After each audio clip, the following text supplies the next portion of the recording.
All right, building muscle is something a lot of us want to do, and it can be a pretty difficult and tedious process. Even with having the right knowledge, building muscle can take a lot of time. It takes a lot of patience. So of course, we're talking about tips and pointers to make your muscle building journey easier. And a lot of people who work out for a long time always say, and I say the same thing, if I had known all of these tips and all this knowledge in the beginning, I would have made progress so much faster and sooner. Which is no different from me. I wish I had known all this before, but whatever, I'm giving it all right here in this video. So the first one is concentrating on your training intensity, the intensity and how hard you're working out. This means you got to get outside your comfort zone. And if you're working and lifting weights inside your comfort zone, your muscle building is going to be minimal and it's going to be slow. And the way you want to do this is training to failure or almost failure. And what that means is stopping just 1 or 2 reps short of failure is going to be the way to go, because you're pushing yourself to almost the limit. Stopping just 1 or 2 reps short of failure is going to hold some energy in your reserves. It's going to save you some energy to do the next set just as hard for just as many reps to almost failure again. And that way you can do multiple sets and get in a whole lot more volume of hard, intense workout. And also training to failure, you do want to make sure that you implement that too. And the reason why is because you want to progressively make sure that you're getting stronger in your lifts. You're able to do more reps than you were the week before. And the only way you're going to be able to find that out is training till failure. You find out how much you can lift at a certain amount of weight.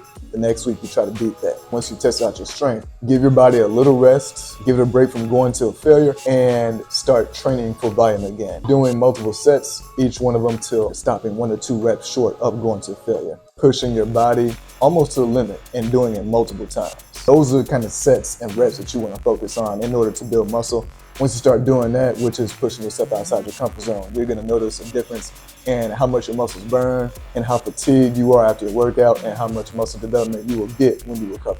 All other ways of working out will have a very small and minimal amount of effectiveness unless you get outside your comfort zone when doing those programs, going to failure or almost absolute failure. Now, the second thing you want to do, because this is what I did, and something that you should do in order to make sure that you're growing muscle, is to write down and record your lifts, how many sets you're doing and how many reps you're doing it for. This way you can keep track of your progress and know how much you have to do week in and week out. You don't want to keep doing the same workout for the same amount of reps and the same amount of sets every single week, and it'll be used to that workout and it won't make any progress. You have to beat the amount of reps or how much weight you lifted every week or almost every week. And you can't do that unless you know what you did the week before. So start recording your stuff down. Every time you go in for an exercise, go back to your notes, see what your numbers were the week before, and then that gives you an idea of where to go for this day's workout. I did bench press at 185 pounds for 6 reps. Now this week, I want to do 185 pounds for 7 or more reps, however many times you can get it. And if you're able to do that, that's making progress, and that's what gives your body a reason to grow. And that goes for every exercise, every muscle. And now this is important. This next step is for people who are having a hard time beating the numbers that they did the week before. And you can't seem to do 1 or 2 more reps from what you did the week before. And therefore you think, well, I'm trying, but I can't do it, so I'm not making progress. So what am I supposed to do? What you do in that instance is you either change the workout that you're doing for that muscle and then try to set a new rep goal for that, or change the amount of sets that you do for that workout. So let's say you're doing the dumbbell shoulder press and you're on the 85-pound dumbbells and you're trying to do 1 or 2 more reps than you did last week, but you can't.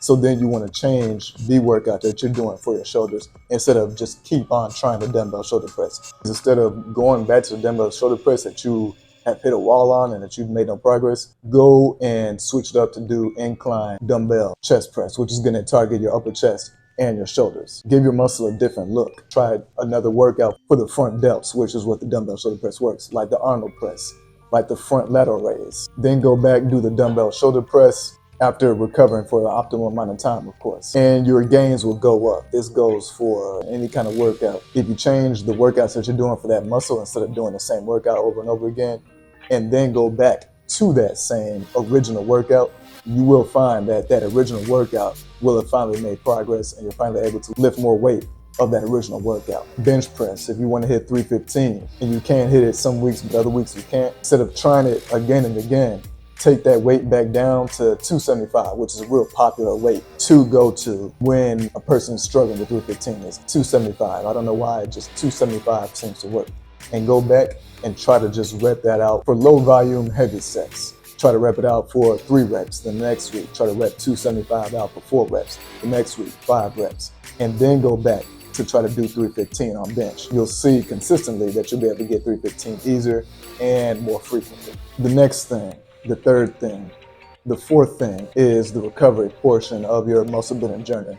Lifting and making progress in the gym is essentially broken up into 2 things. It's doing workouts that are challenging enough to give your body the stimulus it needs that tell it to grow. And then outside the gym, how you're recovering from your workout, which recovering from the workout is more than half the battle when it comes to building muscle. But if you don't manage your recovery well, you'll find yourself that you're hitting a wall or even backtracking. You're making no progress and you're losing progress and you're losing strength. And you're not able to do the workouts as intensely as you were the weeks prior. If your recovery is subpar, and especially if you don't recover for consecutive days or consecutive weeks. And the way to ensure that you're getting the best recovery is when it comes to protein, eat your body weight in grams of protein. So if you weigh 170 pounds, you want to eat 170 grams of protein. 170 grams of protein for a 170-pound person is a lot, but you're going to want to do this in order to ensure maximum muscle growth. This doesn't have to be something you do every day.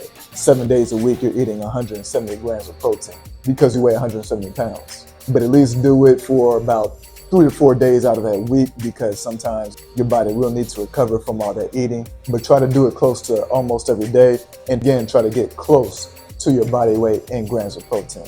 Now carbs, because carbs is important. Eating carbs is not a bad thing when it comes to building muscle, because a lot of people think that they need to cut down carbs and go on a low carb diet and a high protein diet in order to build muscle, pure muscle with no fat. But you do want to include the carbs in there because the carbs, number one, fuels your workout and your entire day. 2, muscle builds itself with protein, but it'll lose muscle and it'll diminish quick if it doesn't have carbs to sustain it. And if your body just has almost no carbs but a whole lot of protein, when your body's recovering, it'll start to eat your muscles. Instead of eating the carbs that you feed your body, since you have no carbs in you, it'll go to your muscles to eat as energy. Consume the carbs so your body can have those carbs to use as energy.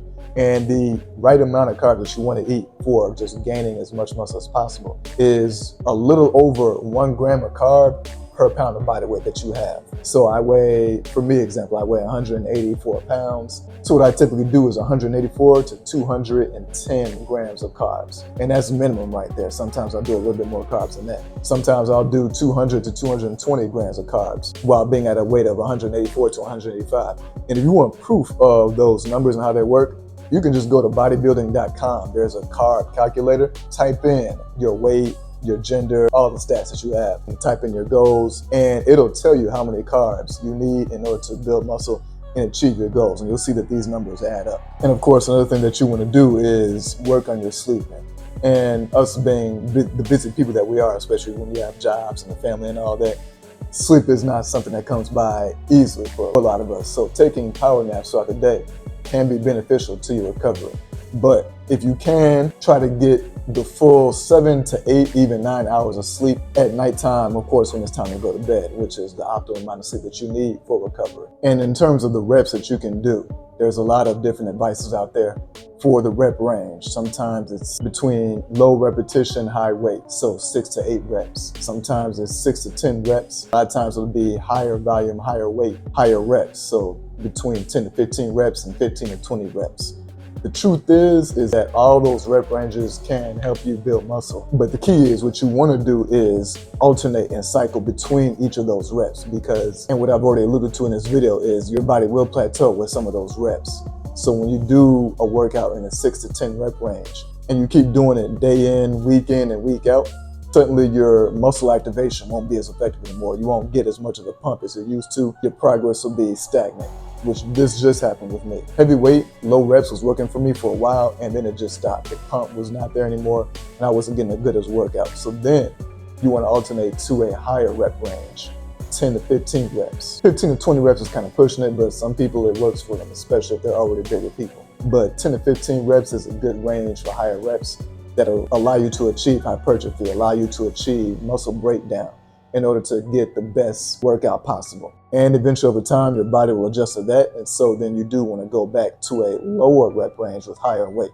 Muscle confusion is what they call it. To not allow your body to adapt to any one style of working out, to constantly challenge it. Training and working out is one thing, but the recovery is one thing that determines how much of that workout will actually matter, how much of that workout will actually be effective. So no matter how many reps you're doing, make sure that you're recovering from it as best you can. And in terms of what kind of split that you should do for your workout for the best muscle growth possible, is doing 1 to 2 muscles per workout. The full body workout is not going to be the most effective way to build muscle. Full body will have you using all of your energy and dispersing your energy to each muscle, whereas if you're doing 1 to 2 muscles per workout, it means that you're utilizing 100% of your energy in that one muscle, or 100% of your energy into 2 muscles, which allows you to work that 1 to 2 muscles harder, which allows that muscle to grow even better because it was worked harder. If you're doing a full body workout, you won't be able to use all your energy for each muscle because you're using all the stamina that you have for every muscle in your body, and your endurance is being spread too thin. And so each muscle won't be worked out as hard as it could be because you're doing a full body workout